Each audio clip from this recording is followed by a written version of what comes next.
Daniel Casani y la educación virtual.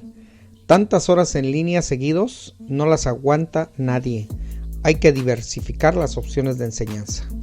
El arte de dar clases es un libro en el que se refiere a los cambios de las aulas a las pantallas y apuesta por una enseñanza cooperativa y de sistemas híbridos. La educación es una institución conservadora que evoluciona mucho más lentamente que la tecnología, por lo que le iría bien ponerse al día.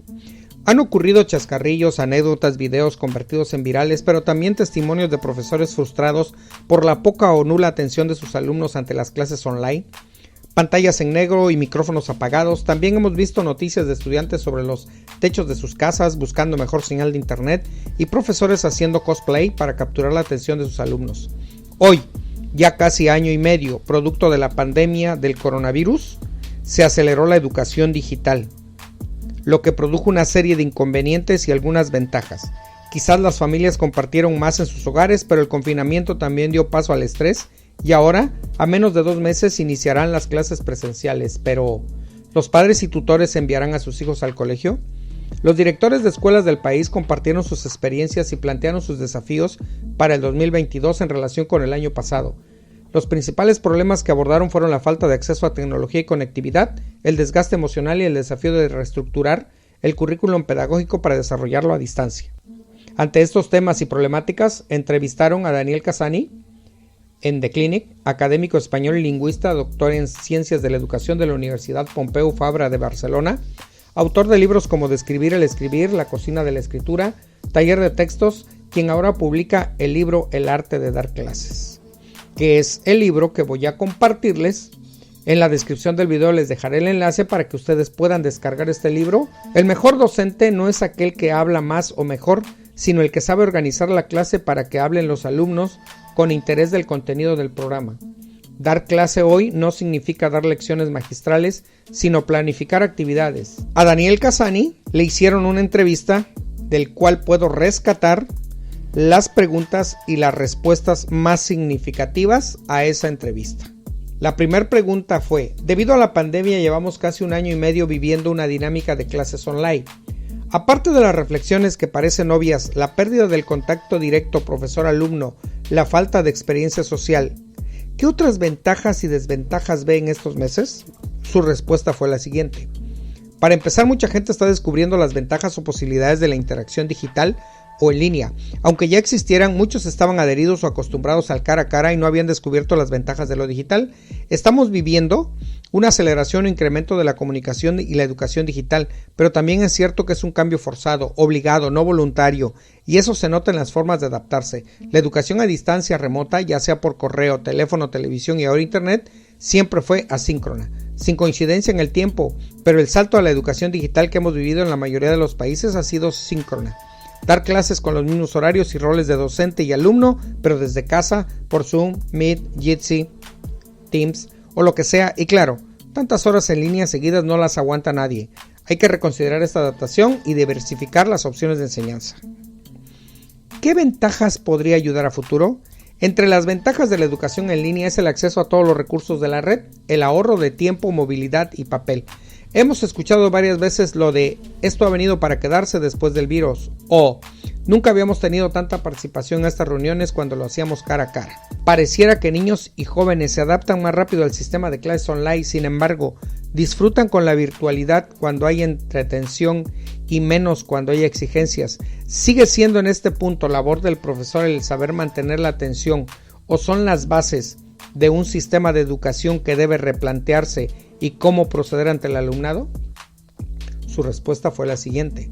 Por ahora, el mito de los nativos digitales nacidos después de la llegada de Internet y familiarizados por nacimiento en el entorno ya se ha sustituido por lo de los residentes digitales, lo que han aprendido y viven también en la red como una parte integrada de su día a día. Por otra parte, en la vida privada y en el ocio, todos hacemos lo que nos gusta, de la manera que nos gusta y con quien nos apetece. En el entorno escolar hay que aprender lo que dice el currículum con los compañeros de clase y el docente que tampoco se elige.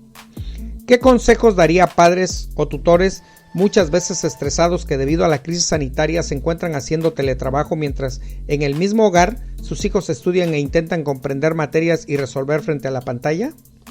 Es una situación terrible y no es un problema didáctico educativo, sino de que no tenemos las casas pensadas para trabajar, despachos para usar como estudios de grabación, ni un ordenador equipado con la iluminación, el plano o el fondo preparados para transmitir en vivo.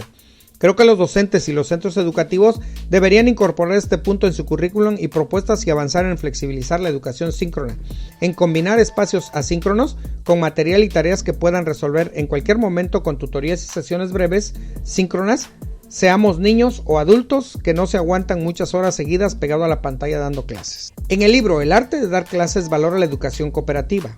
¿Funciona igual las tareas entre pantallas? Quizás habría que perfeccionar esas dinámicas remotas para un mejor funcionamiento. Estoy de acuerdo, las plataformas para dar clases todavía no han alcanzado su cenit, tienen todavía bastantes limitaciones, al margen de que la conectividad, los portátiles y los espacios para trabajar de los alumnos también tienen muchas limitaciones. ¿Qué más ayudaría a esa educación cooperativa? La evaluación, sin duda, en primer lugar.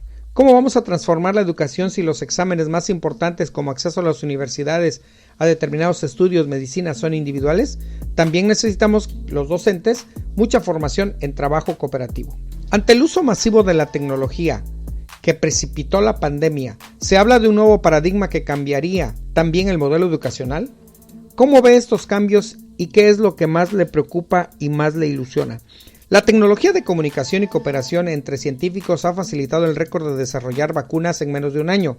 La tecnología no es ni buena ni mala, todo depende cómo se use. Soy optimista y lo que me preocupa es que vamos a tardar mucho más de lo previsto en recuperar la normalidad, nueva o previa. En su nuevo libro alude a la importancia de crear sistemas de enseñanza híbridos, cómo los valora y cómo aplicarlos.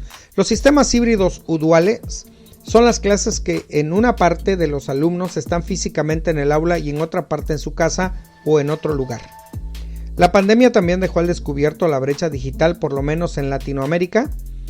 Desigualdad ha sido evidente. ¿Cómo evalúa este problema y qué otras alternativas podría ayudar a combatir la desigualdad digital? Debemos ser conscientes de que este solo es un primer problema epidérmico y que debajo hay otros incluso más graves. Cuando se dispone de una portátil, de buen wifi y de espacios para trabajar, entonces descubrimos que muchos chicos no saben usar estas herramientas para aprender sobre temas del currículum. Se trata de brechas cognitivas, competenciales o socioculturales. Quizás sepan usar WhatsApp o una red social para divertirse, pero no saben usar información fiable u obtener las ideas básicas de varias webs afines y contrastar sus diferencias.